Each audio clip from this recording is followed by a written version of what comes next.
Никогда не думали, чем могут быть связаны Татарстан и Республика Коми. А вот и может, национальными костюмами. Во-первых, необходимо понимать, что когда мы говорим о культуре в целом, тут разное было влияние. Мы живем на территории, где шло развитие разных культур. Это финно-угорские народы, наши соседи, это и русское население, это и тюркское население. Все это откладывало свой отпечаток. У финно-угорских народов костюм был многослойным, с использованием рубах, передников, головных уборов и поясов. Эти элементы в переработанном виде находят отражение и у татар.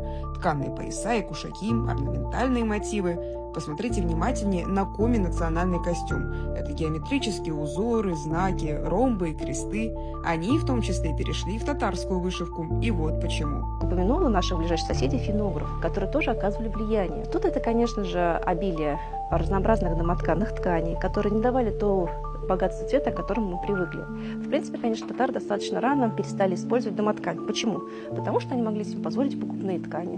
Но при этом домоткань, она была в повседневном обиходе. Отметим, что финно-угорский костюм был тесно связан с мифологическим мышлением. Орнаменты и цвета имели защитную функцию. Но об этом поговорим с вами в другом видео. Подписывайтесь, чтобы не потерять.